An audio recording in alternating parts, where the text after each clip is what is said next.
Selamat pagi para siswi kelas 7 yang saya banggakan. Salam sehat selalu. Selamat bertemu kembali di awal tahun ajaran awal semester genap ini di tahun baru ini. Semoga tetap semangat dalam mengikuti pelajaran. Pada pagi hari ini kita akan membahas fisika tentang energi. Tentang energi. Energi itu apa? Energi adalah kemampuan untuk melakukan usaha atau melakukan kerja. Satuan energi adalah dalam SI joule. Satuan energi lainnya dalam kehidupan sehari-hari adalah kalori yang disingkat dengan kal.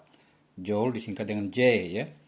Lalu kemudian 1 kalori itu sama dengan 4,18 joule atau 4,2 dibulatkan jadi 4,2 joule ya. Lalu 1 joule sama dengan 0,24 kalori. 0,24 kalori. Lalu bentuk-bentuk energi, energi mekanik itu terdiri atas dua, yaitu energi potensial, itu energi yang terjadi karena letak atau kedudukan benda atau ketinggian benda dari suatu posisi ya, suatu acuan.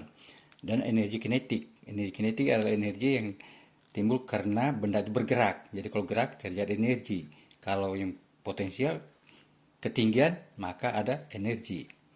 Yang kedua, energi kimia. Energi kimia itu timbul karena ada senyawa-senyawa kimia seperti batu baterai pasti ada energi kimia. Bisa baca di buku ya, di buku ada tentang energi. Lalu energi listrik. Energi listrik terjadi karena ada pergerakan muatan-muatan listriknya. Kita ada muatan listrik, ada positif negatif ya. Ya, lalu kemudian energi kalor. Ya, energi kalor itu energi karena pergerakan dari partikel-partikel.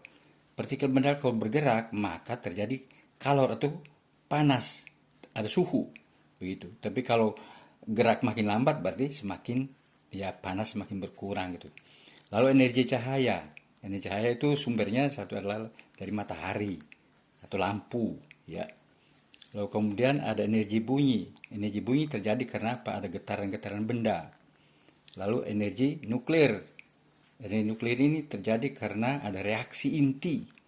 Reaksi inti pada benda-benda yang mengandung nuklir ya, atom radioaktif ya. Ada reaksi fisi dan reaksi fusi ya. Fisi itu pemisahan inti, sedangkan fusi itu penggabungan inti. Itu. Lalu energi otot. Otot ya. Energi otot itu timbul karena ada otot atau kekuatan pada tubuh manusia maupun hewan. Lalu energi biogas itu terjadi karena ada gas metana yang ada dalam kotoran ternak. Bisa dijadikan energi LPG misalnya untuk memasak atau untuk memasang lampu, itu dari gas metana ini ya.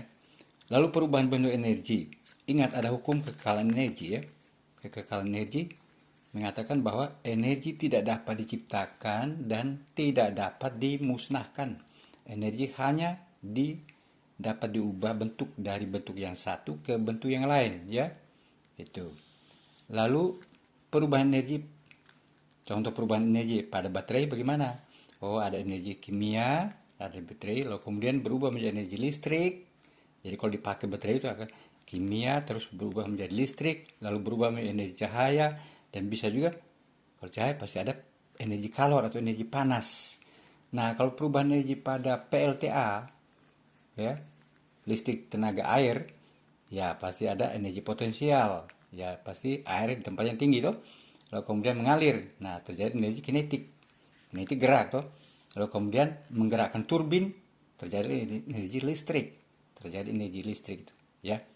Oke. Lalu kemudian berikut lagi.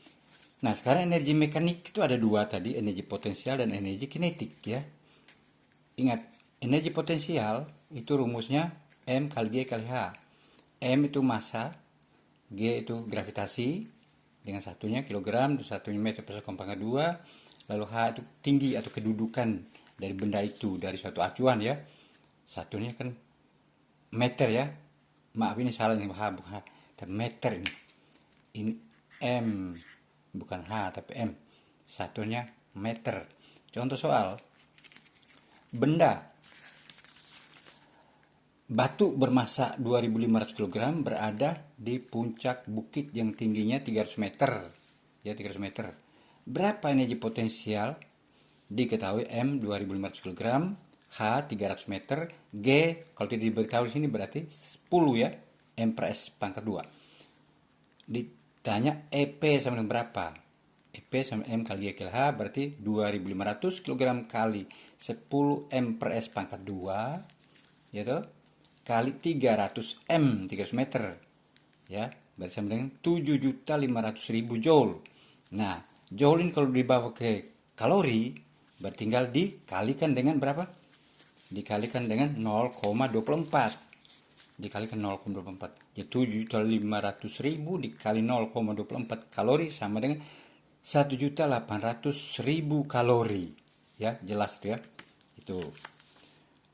Oh iya, ada satu rumus lagi yang perlu kalau benda jatuh bebas itu, benda jatuh bebas ini rumusnya berapa kecepatan benda ketika benda itu berada di tanah, menyentuh tanah ya, menyentuh permukaan tanah. Jadi kalau dia jatuh dari atas set sampai di bawah tanah, nah berapakah kecepatan benda ketika menyentuh tanah? Rumusnya ini, V sama dengan akar 2 kali G kali H. Masa nggak dihitung di sini ya, lihat. Tidak ada pengaruhnya. Jadi pengaruhnya akar 2 kali G kali H. Jadi pengaruh oleh tinggi saja. G itu gravitasi, H itu tinggi benda. Oke, nanti ada contoh soalnya. Oke, sekarang yang berikut lagi. EK ini energi kinetik ya. EK sama dengan setengah kali M kali V pangkat 2. M adalah massa, satunya kilogram. Terus V adalah kecepatan, satuannya meter per sekon. Nah, EK berarti energi kinetik kan? Satunya joule ya, dalam internasional, sistem internasional. Lalu kemudian kita lihat sekarang contoh soalnya. Misalnya sekarang, mobil bermassa 3.000 kg ya, bergerak dengan kecepatan 5 meter per sekon. Berapa energi kinetiknya? Nah, diketahui M 3.000 kg, V 5 M per S, EK tanda tanya.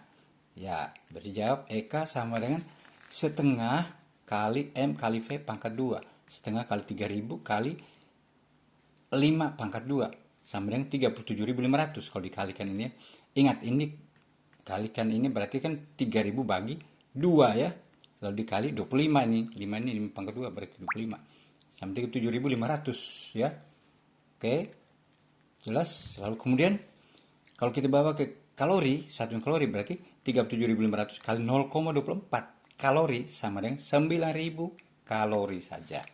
Begitu ya, jelas. Oke. Sekarang yang berikut. Nah, ini contoh yang berhubungan dengan gerak jatuh bebas tadi ya. Gerak jatuh bebas dan kecepatan ketika menyentuh tanah. Nah, itu dia. Buah kelapa dengan massa 2 kg berada pada pohonnya pada ketinggian 20 meter. Gravitasi 10 M per S pangkat 2. Terus berapa kecepatan buah kelapa waktu menyentuh tanah? Nah, diketahui M 2 kg, H 20 meter, G 10 M per S pangkat 2. Lihat, apa massa tidak ada pengaruh dalam perhitungan ini. Lihat, dia hanya ya sebagai diketahui saja, tapi tidak perlu masuk dalam perhitungan. Berapa kecepatan menyentuh tanah? Berarti V tanda tanya. V sama dengan akar 2 kali G kali H. 2 kali 10, G kan 10, kali H 20 meter. Berarti sama dengan akar 400. Berarti kecepatan buah kelapa menyentuh tanah itu 20 M per S. 20 meter per sekon. Ya, begitu. Sekian dan terima kasih atas perhatiannya. Sukses selalu. Dan nanti pembahasan soal-soal apa variasi soalnya ini akan kita bahas pada pertemuan-pertemuan berikut ya. Sekarang kita hanya melihat soal-soal secara ya sederhana dengan memakai rumus secara lurus saja. Belum ditanya V benda, misalnya diketahui energi kinetik, V-nya berapa, massanya berapa, itu belum, itu permainan matematik berikutnya ya. Oke, sekian dan terima kasih atas perhatiannya. Salam sukses, sehat selalu, Tuhan berkati.